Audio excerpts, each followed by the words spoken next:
Hello everyone, कैसे हैं आप लोग। उम्मीद करते हैं आप लोग बहुत अच्छा होंगे और ट्वेल्थ का तैयारी आप लोग अच्छा से कर रहे होइएगा। और जितना मैंने बताया था उतना उम्मीद करता हूं कि आप रेडी कर लिए होगा। मिरर में मैंने बताया था, याद रहे, केवल ट्वेल्थ के लिए मैं कर रहा हूँ। आईआईटी नीट के लिए उतना ही नहीं और डीप में पढ़ना होता है। वो आपको क्रैश कोर्स चल रहा है आईआईटी नीट का, उसको भी आप वीडियो देख लीजिएगा। तो जितना भी न्यूमेरिकल टाइप का होगा वो आपका मजबूत हो जाएगा। तो न्यूमेरिकल टाइप का क्वेश्चन पर मजबूती बनाने के लिए क्रैश कोर्स वाला आप लोग जो है आईआईटी और नीट का वीडियो जरूर देख लीजिएगा। तो चलिए हम लोग देखते हैं यहाँ पर। जैसे ये सीबीएसई आपका 2018 का क्वेश्चन पूछा हुआ है, draw a ray diagram to show image formation when the concave mirror produces a real inverted and magnified image of the object. ये केवल रे डायग्राम आपको करना है। तो रे डायग्राम के लिए मैंने आपको बताया था कि कम से कम कितना रे होना चाहिए, 2 रे होना चाहिए। अरे यार 2 रे रहेगा तभी ना कटेगा। तो बिफोर रिफ्लेक्शन मैंने बोला था ऑब्जेक्ट देता है, आफ्टर रिफ्लेक्शन जहां कट करता है उसको ऑब्जेक्ट मैंने बोला था ना। तो रे डायग्राम आपको करना होगा तो बस यही 2 बात दिमाग में रखना है कि बिफोर रिफ्लेक्शन जहां पर कट करेगा ऑब्जेक्ट देता है, आफ्टर रिफ्लेक्शन जहां कट करता है इमेज देता है। इमेज फॉर्मेशन के लिए कम से कम हम लोग कितना रे रखते हैं, 2 रे रखते हैं। क्लियर है ना। तो चलिए इसको आप डायग्राम आप बना लीजिएगा, रे डायग्राम कर लीजिएगा। और ये क्या है, obtain the mirror formula and right the expression for linear magnification. देखिए जो जो मैंने बताया था सब ये पूछा हुआ है, देख लीजिए। तो मिरर फॉर्मूला मैंने ड्राइव कर ही दिया था। Right the expression for linear magnification. Magnification मैंने बोला था कि केवल मैग्निफिकेशन बोला जाए मतलब लीनियर ही, उसी को हम लोग ट्रांसवर्स बोले थे, उसी को लेटरल बोले थे ना। और एक हम लोग लॉन्गिट्यूडनल पढ़े थे। तो लॉन्गिट्यूडनल आपको ट्वेल्थ में नहीं आता है, तो वो केवल आपको मैं बता दिया था कि जब लेंथ के लॉन्ग ऑब्जेक्ट को रखते हैं ना, तो उस केस में एक्सियल लेंथ ऑफ इमेज और एक्सियल लेंथ ऑफ ऑब्जेक्ट का रेशियो क्या देता है, लॉन्गिट्यूडनल मैग्निफिकेशन दे देता है। क्लियर है। Explain two advantages of reflecting telescope over refracting telescope. बच्चों ये अभी टेलीस्कोप हम लोग नहीं पढ़े हैं, क्योंकि रिफ्रैक्टिंग टेलीस्कोप में लेंस का यूज होता है। अभी हम लोग लेंस पढ़े कहाँ है, तो लेंस के बाद इसको हम लोग पढ़ेंगे। ऐसे आपको यहाँ पर दिया हुआ था, तो आपको 2 एडवांटेज यहाँ पर आपको मैं लिख दिया हूं, लेकिन इसको हम समझाएंगे आगे जाकर के। ऐसे देखिए ना, थोड़ा सा आप दिमाग आपके पास होगा, पढ़े हैं तो कुछ तो जानते ही होइएगा। There is no loss of intensity of image. आप क्रैश कोर्स है तो क्रैश कोर्स है तो लोग पढ़ करके ही ना क्रैश कोर्स करता है, तो आप लोग तो थोड़ा बहुत पढ़े ही होइएगा। कहता है कि there is no loss of intensity of image. इसमें इमेज के इंटेंसिटी पर कोई फर्क नहीं पड़ता है, उसका ब्राइट इमेज बनता है। क्लियर है ना। लेकिन वही रिफ्रैक्टिंग टेलीस्कोप में क्या होता है कि कुछ लाइट लॉस हो जाता है, जिसके कारण उसमें जो होता है उतना ब्राइट इमेज नहीं बनता है। लेकिन रिफ्लेक्टिंग टेलीस्कोप में रिफ्लेक्ट कर गया मतलब कि जितना इंसिडेंट रे आया होगा ऑलमोस्ट टोटल क्या हो गया होगा, रिफ्लेक्ट। इसलिए इसकी इंटेंसिटी पर कोई फर्क नहीं पड़ता है, यानी ब्राइट इमेज बनता है, लॉस नहीं होता है intensity. There is no spherical aberration. इसमें स्फेरिकल एब्रेशन नहीं हो पाता है। एक्चुअली हम लोग पैराबोलॉइडल मिरर को देखिए, आपको पैराबोलिक लिख देगा तो समझना है वही पैराबोलॉइडल मिरर ही, क्योंकि जब लाइन रहता है तब पैराबोलिक बोला जाता है। सरफेस है ना मिरर की, मिरर लाइन है, सरफेस है। तो पैराबोलॉइडल आप लोग का 3 डायमेंशनल हो जाता है, इसलिए आपको सिलेबस में नहीं है। पैराबोलिक आप लोग केवल उसको बोलते हैं, लेकिन पैराबोलिक बोला जाए मतलब वही पैराबोलॉइडल है। क्लियर है ना। तो पैराबोलॉइडल रियल में पैराबोलॉइडल ही बोला जाता है, क्योंकि ये 3 डायमेंशनल सरफेस हो जाता है। क्लियर है ना। और पैराबोलिक बोलते हैं जब लाइन रहता है तब। तो there is no spherical aberration. Spherical aberration क्या होता है कि बहुत ज्यादा बड़ा मिरर रहता है, तो वो आप देखे हुएगा रेडियस ऑफ कर्वेचर के कारण जो है वो मान लेते हैं बहुत बड़ा मिरर है, तो उसमें स्फेरिकल एब्रेशन आ जाता है। क्लियर है ना। तो पहले पढ़े हुएगा कि स्फेरिकल एब्रेशन उसको कहते हैं जो एक पॉइंट पर आफ्टर रिफ्लेक्शन नहीं कट करता है, तो ब्लड टाइप का इमेज बनता है। इसी फिनोमेनन को हम लोग बोलते हैं स्फेरिकल एब्रेशन। क्लियर है ना। तो कहता है कि स्फेरिकल एब्रेशन से ये क्या होता है, फ्री होता है। देखिए ना स्फेरिकल एब्रेशन क्या होता है। आपको ये मैंने बोला था कि जो भी इमेज फॉर्मेशन के लिए रे लेते हैं, कौन सा रे लेते हैं, पैराएक्सियल रे लेते हैं ना, जो पोल के काफी क्या होता है, नजदीक होता है। तो जो भी हम लोग रे लेते हैं पैराएक्सियल रे लेते हैं, इसलिए मार्जिनल रे को हम लोग लेते ही नहीं है। तो मार्जिनल रे के कारण ही स्फेरिकल एब्रेशन आता है।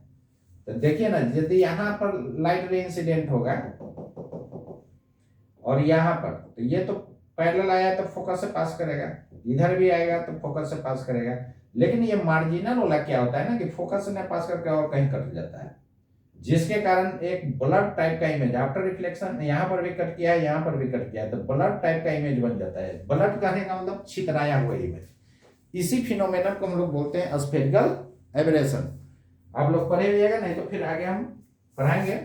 तो इसी को स्फेरिकल एब्रेशन आप लोग जानते होइएगा। अरे आप क्रैश कोर्स कर रहे हैं तो ऐसा थोड़े ना कि आप नहीं पढ़ के पढ़े होइएगा, केवल यहाँ पर बस रिवाइज हो रहा है। क्रैश कोर्स रिवीजन होता है, वो भी केवल मैं 12th का पढ़ा रहा हूँ। चलिए ठीक है, क्लियर है ना। तो रे डायग्राम आप लोग कर लीजिएगा। ऐसे मैं रे डायग्राम करके दिखाया था, लेकिन यहाँ पर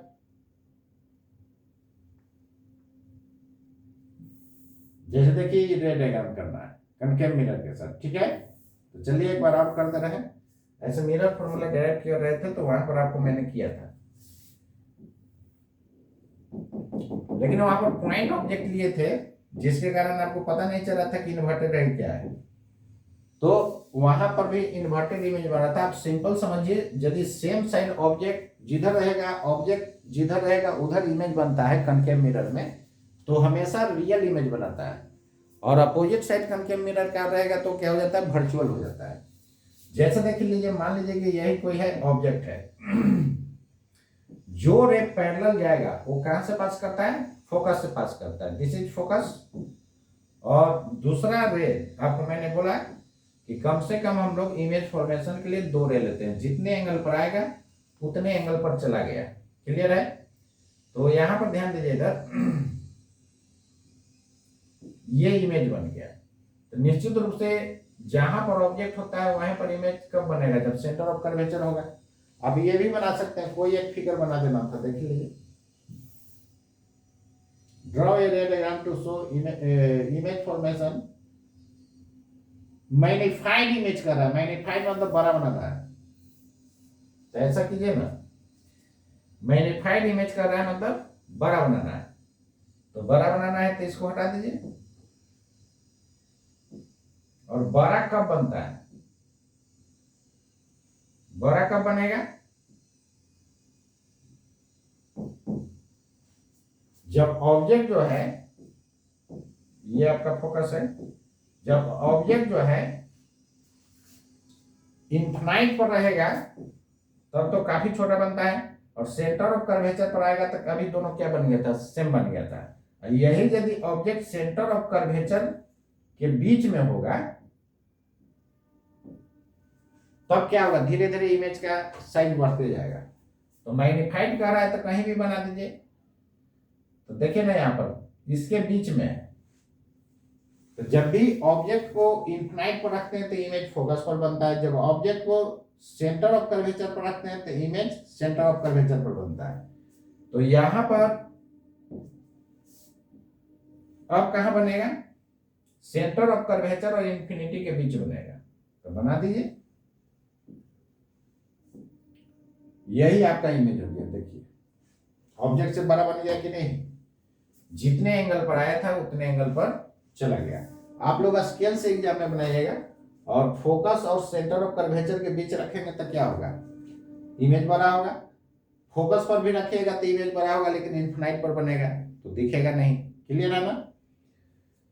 तो जैसे जैसे आप ऑब्जेक्ट को इधर लाइएगा तो इमेज किधर भागते जाता है, इधर भागते जाता है। तो ये हो गया आपका रे डायग्राम। क्लियर है, ठीक है। मैग्नीफाइड इमेज हो गया, मैग्नीफाइड मतलब बड़ा, ऑब्जेक्ट से क्या हो गया, बड़ा। और रियल है मतलब देखिए ना, इन्वर्टेड भी है। तो सिंगल ऑप्टिकल इंस्ट्रूमेंट के लिए मैंने बताया था कि जब भी रियल होगा तो क्या देगा, इन्वर्टेड देगा। तो देखिए उल्टा बना हुआ है, ठीक है। तो उम्मीद करते हैं ये क्वेश्चन का आप आंसर आप कर लीजिएगा। और मिरर फॉर्मूला तो मैंने डिराइव ही कर चुका हूँ। एक्सप्रेशन फॉर मैग्निफिकेशन ये भी लिख चुके हैं। क्या होता था एक्सप्रेशन मैग्निफिकेशन का, बोलिए। खाली expression, right the expression derive न करने के लिए कर रहा है। तो एक्सप्रेशन कितना हो जाएगा मैग्निफिकेशन का, कौन सा, लीनियर मैग्निफिकेशन ना, इसी को ट्रांसवर्स बोले थे। तो आया था image height by object height is equal to minus B by A. केवल एक्सप्रेशन लिखना है, यही हो गया आपका expression for linear magnification.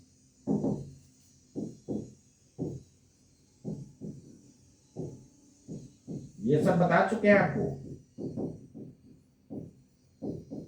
Clear है ना। Expression for linear magnification, magnification है।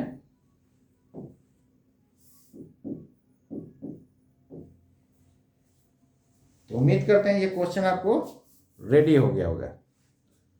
चलिए आज हम लोग पढ़ते हैं रिफ्रैक्शन क्या होता है।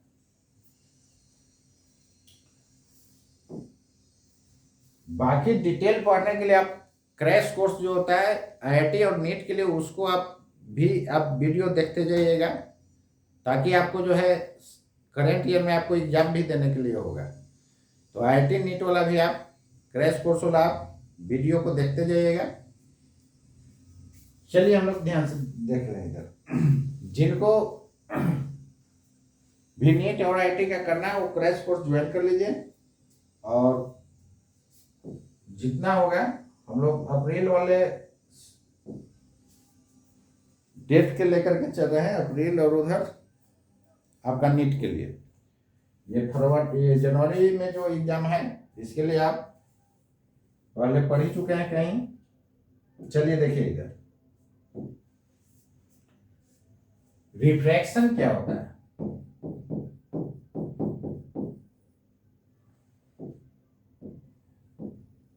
रिफ्रैक्शन का मतलब देखिए, रिफ्लेक्शन का मतलब क्या, मैंने बताया था कि जिस मीडियम से लाइट रे आएगा उसी मीडियम में चला जाएगा, तो उसको हम लोग रिफ्लेक्शन बोलते हैं। जब रिफ्रैक्शन किसको कहते हैं, जब एक मीडियम से लाइट रे आएगा और दूसरे मीडियम में चला जाएगा तो उसको रिफ्रैक्शन बोला जाता है।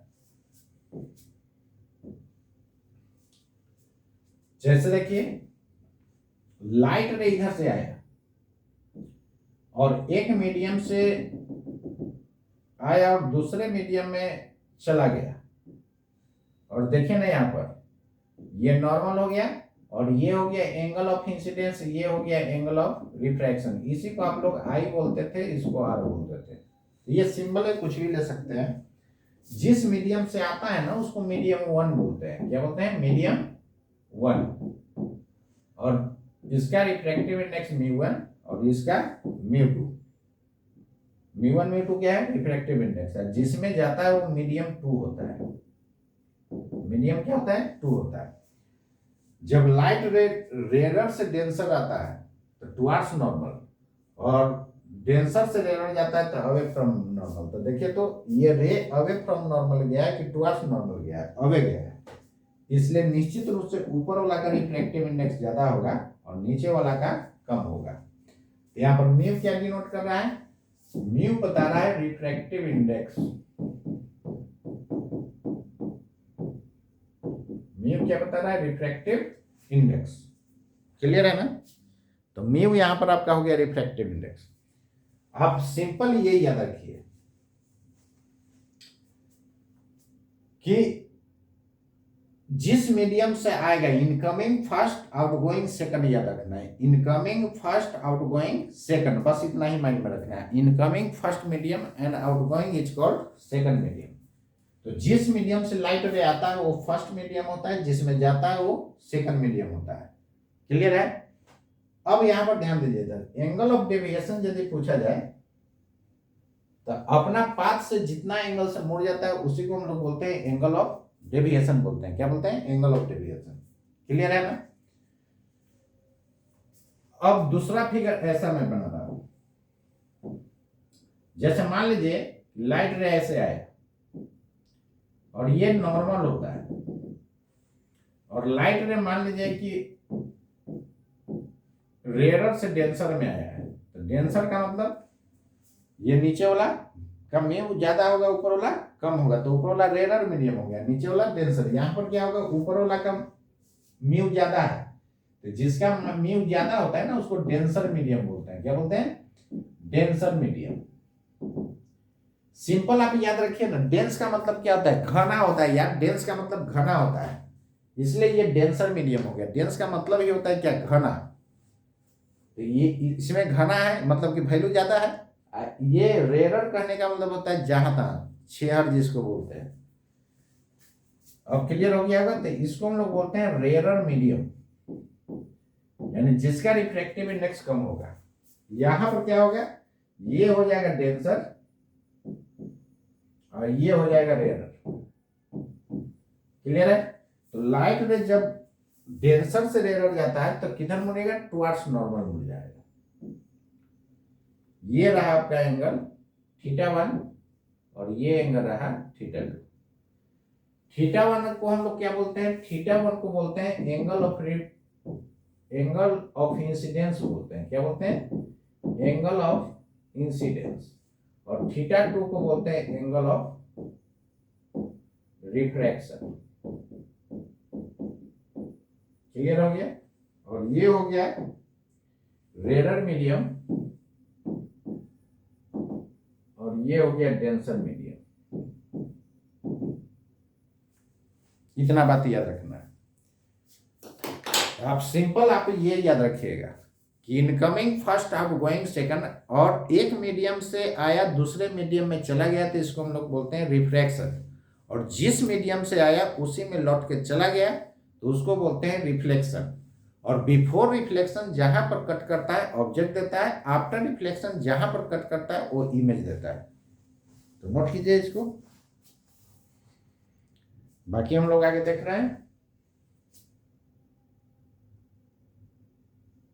विजिबल है?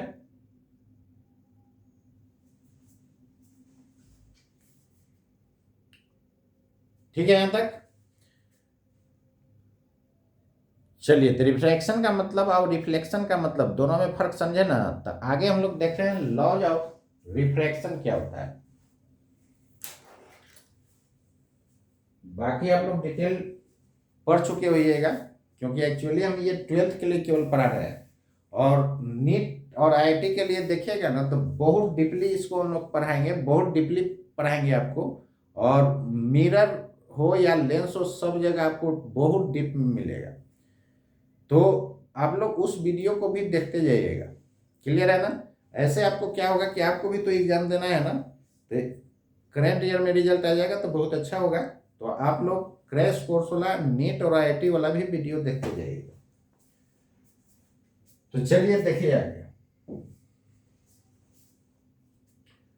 अब यहां पर ध्यान दीजिए, इधर लॉज ऑफ रिफ्रैक्शन क्या होगा।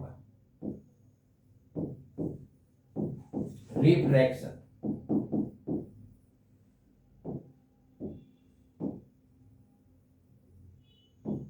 Laws of refraction. चलिए देखिएगा, लॉज ऑफ रिफ्रैक्शन हम लोग देख चुके थे। ये क्या करता है? फर्स्ट लॉ स्नेल्स लॉ है। क्या है? Snell's law. स्नेल साइंटिस्ट का नाम है। तो याद रखिएगा, जिस मीडियम का रिफ्रैक्टिव इंडेक्स उसी का एंगल लेना है, और जिस मीडियम का रिफ्रैक्टिव इंडेक्स उसी का एंगल, यही बात याद रखना है। जैसे लाइट रे इधर से आया, इनकमिंग फर्स्ट यानी ये μ1 हो जाएगा और ये μ2। क्लियर है ना? ये μ1 और ये μ2, इनकमिंग फर्स्ट, आउटगोइंग सेकंड। और मान लीजिए कि सेकंड वाला ग्रेटर है फर्स्ट से, तो निश्चित रूप से किधर मुड़ेगा? टुवर्ड्स नॉर्मल मुड़ जाएगा। नहीं, ये एंगल θ2, ये एंगल θ1। आप IR भी ले सकते हैं, θ1 θ2 लीजिए, ज्यादा अच्छा लगेगा। चलिए देखिएगा, तो जिस मीडियम, याद कैसे रहेगा? जिस मीडियम का रिफ्रैक्टिव इंडेक्स उसी का एंगल लेना है, साइन लगा के। जिस मीडियम का रिफ्रैक्टिव इंडेक्स उसी का एंगल लेना है। क्लियर है ना?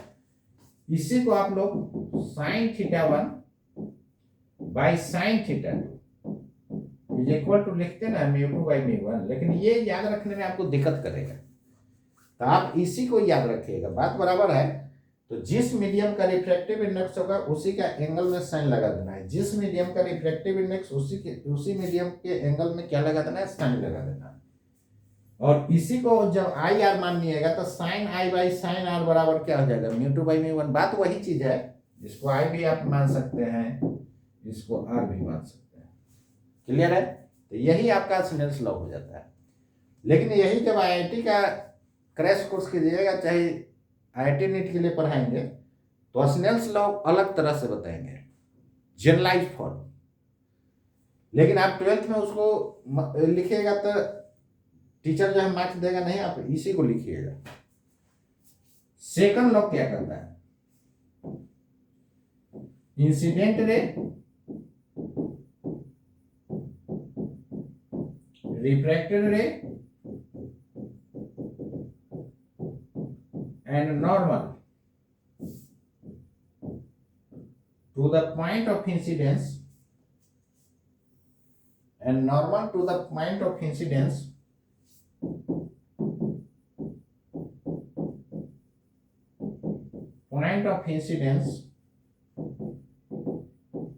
all lie in same plane। सबका सब क्या होगा, सेम प्लेन में लाई करेगा। तो इतना बात याद रखना है लॉज ऑफ रिफ्लेक्शन में। इसका वेक्टर फॉर्म भी होता है, लेकिन आपको 12th के लिए वो नहीं जानना है, वो नीट और आईआईटी में आता है, वो हम बताते हैं जब नीट और आईआईटी के क्रैश कोर्स होगा। तो क्लियर हो गया ना? चलिए, तो इतना बात आप लोग याद रखिएगा।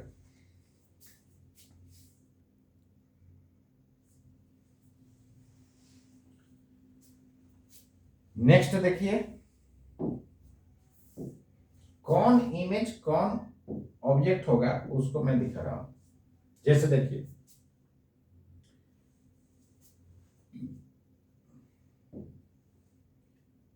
Plane refracting surface. देखिए, रिफ्रैक्टिंग सरफेस भी दो तरह का होगा, प्लेन होगा और एक स्फेरिकल रिफ्रैक्टिंग सरफेस होगा।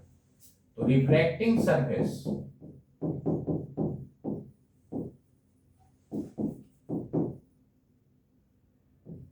एक होता है plane refracting surface,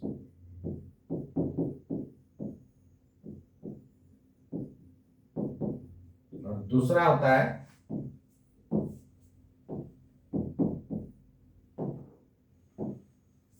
spherical refracting surface.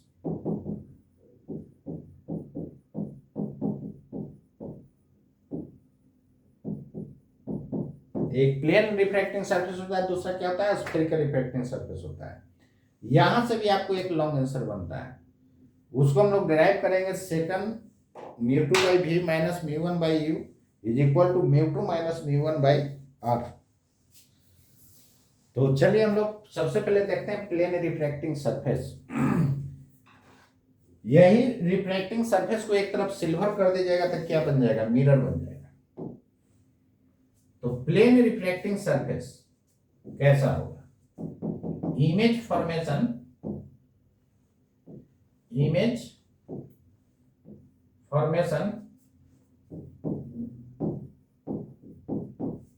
Due to plane refracting surface.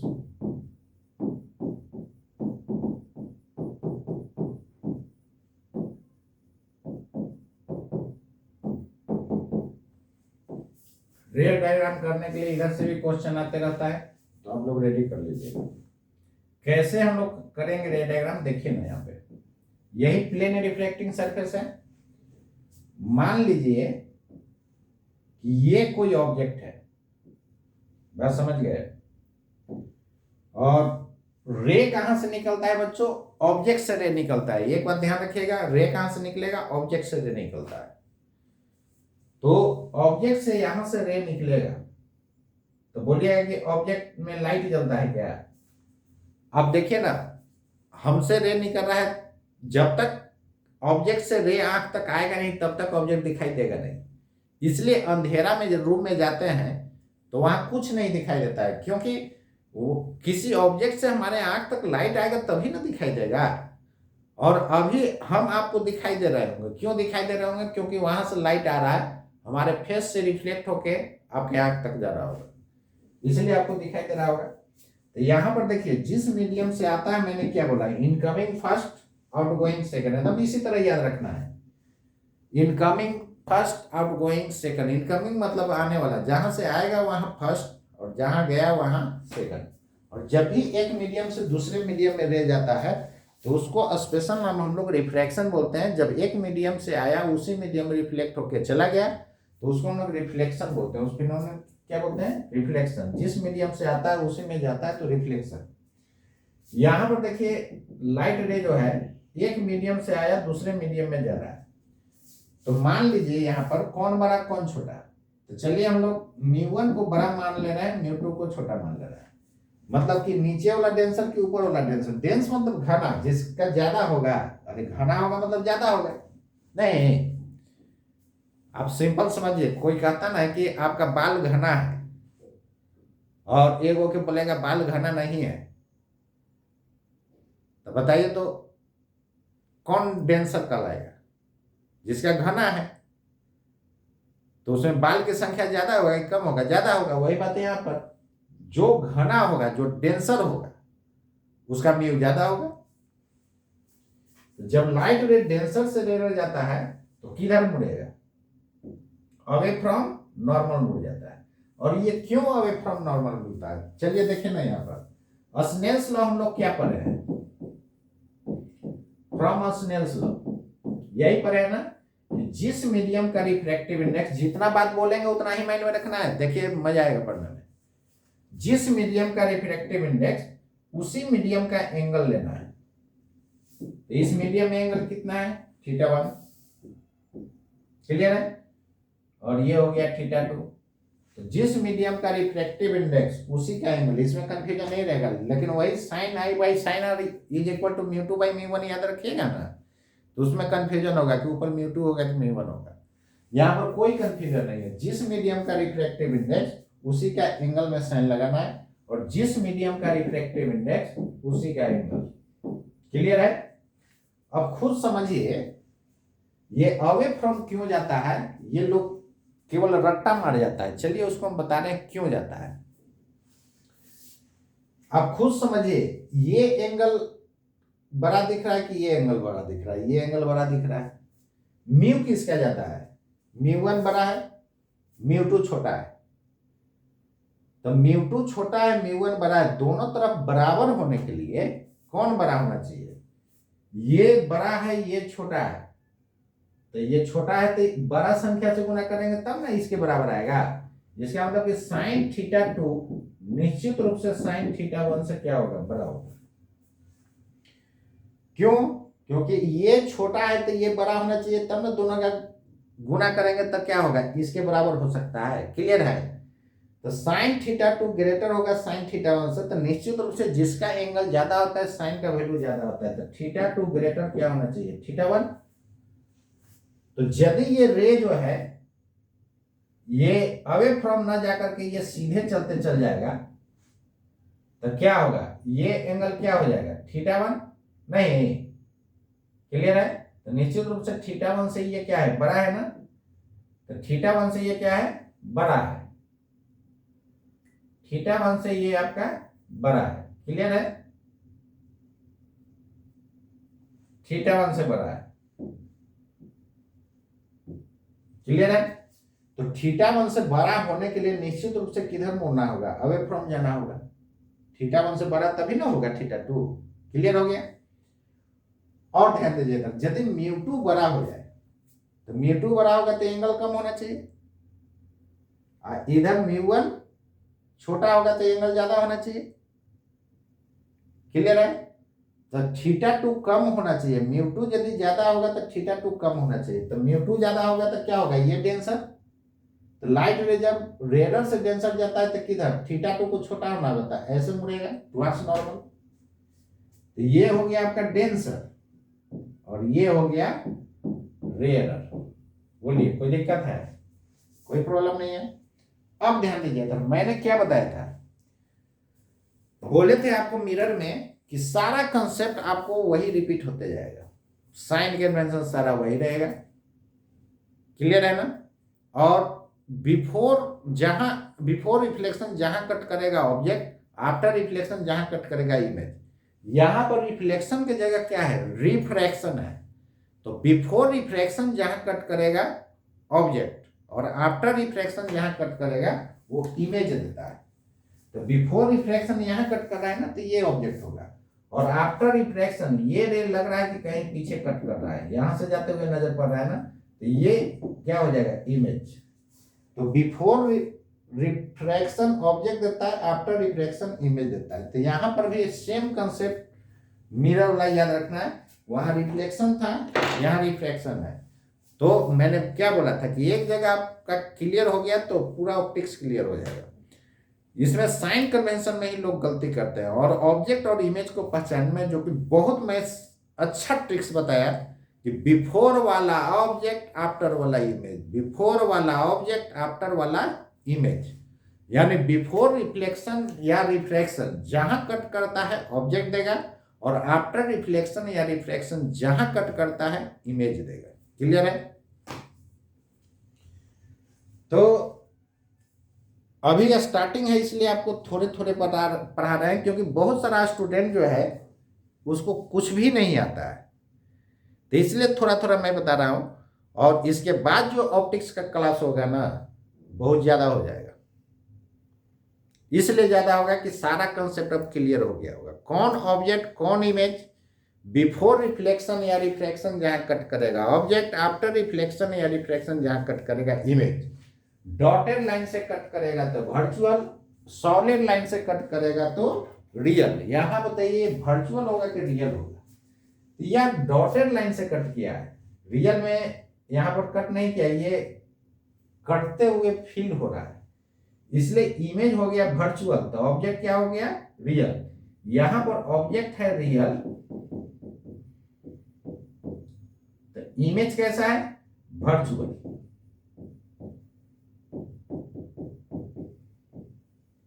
Object है रियल तो इमेज कैसा है, वर्चुअल है। ऑब्जेक्ट है रियल तो इमेज कैसा है, वर्चुअल। ऑब्जेक्ट रियल तो इमेज वर्चुअल। क्लियर है ना। अब रे डायग्राम समझ गए होइएगा आप लोग, तो इसको आप लोग रेडी कर लीजिए। एक और दिखा दें क्या, कि समझ गए। तो इमेज फॉर्मेशन के लिए कम से कम 2 रे, तो बोलिए सर आप एक ही रे तो लिए, तो ये छोटू ये गया होगा कि नहीं,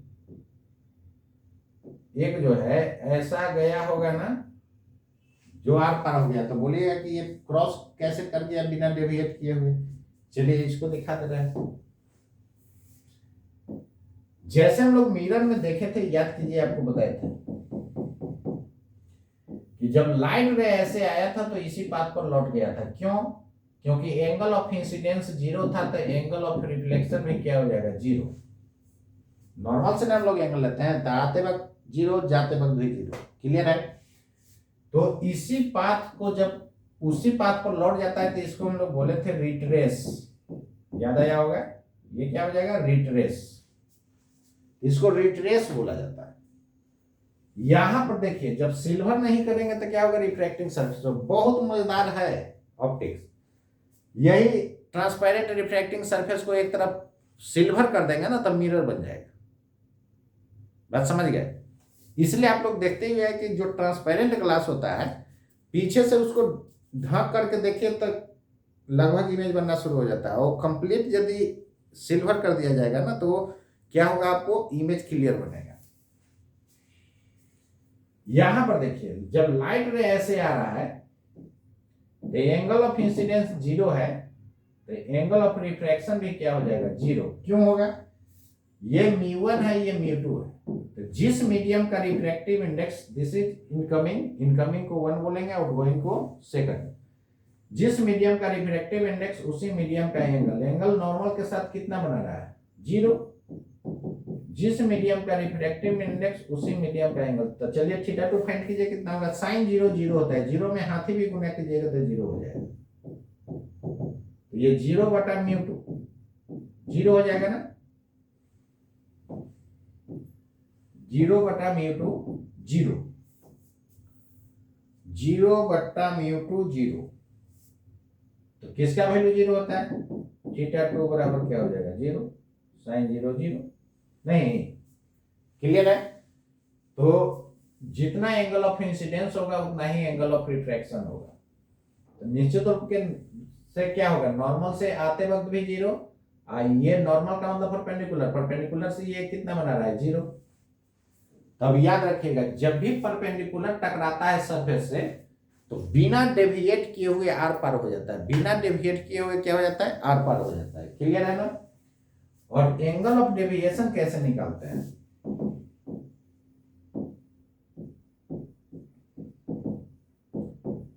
देखिए, एंगल ऑफ डेविएशन का मतलब क्या होता है? जैसे मिरर रहता है तब हम लोग क्या करते हैं? लाइट रे इधर से आ रहा है,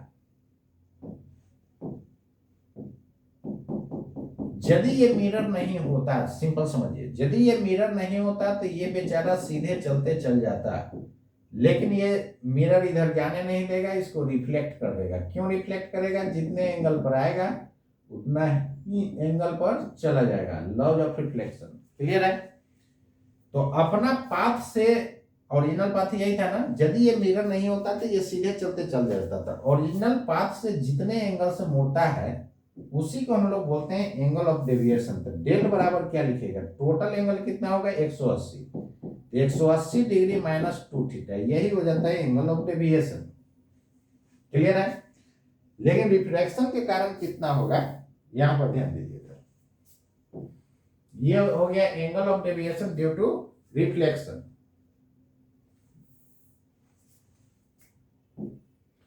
ड्यू टू रिफ्लेक्शन, ठीक है?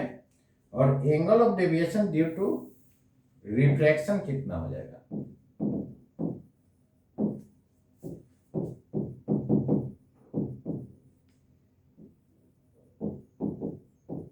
रिफ्रैक्शन,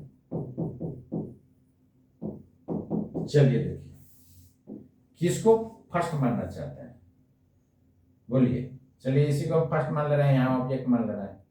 तो यहां से लाइट रे आ रहा होगा तो एक सीधे जो गया होगा परपेंडिकुलर, ये विदाउट डेविएशन क्या हो गया? वो क्रॉस। इमेज फॉर्मेशन के लिए कम से कम 2 रे। क्लियर है?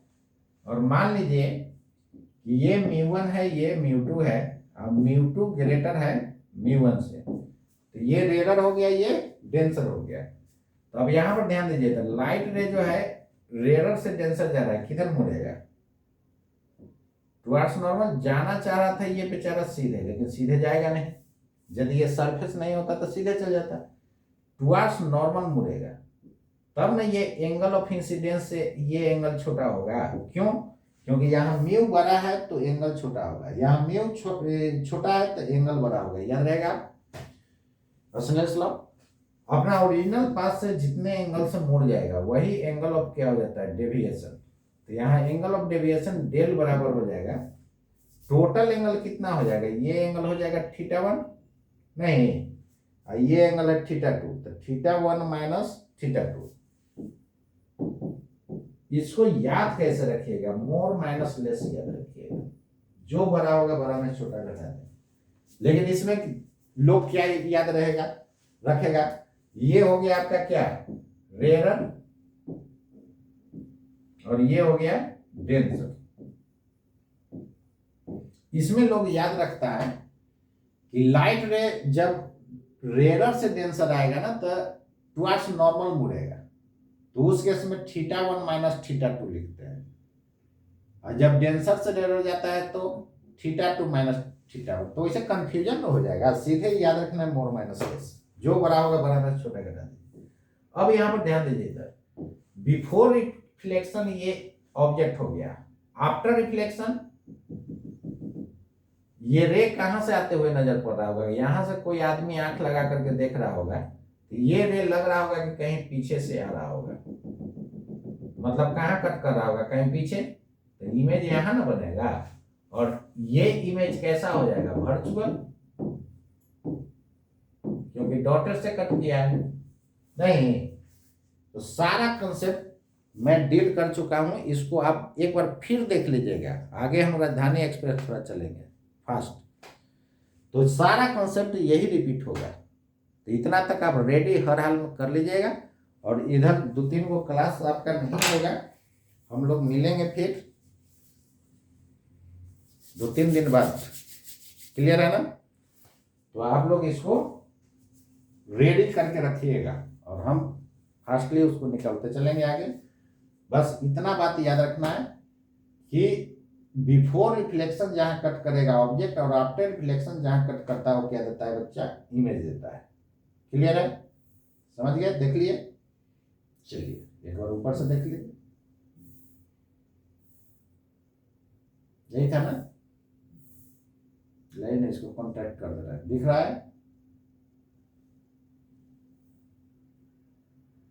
चलिए दिख रहा होगा, विजिबल तो है, क्लियर दिख रहा है तो लिख लीजिए।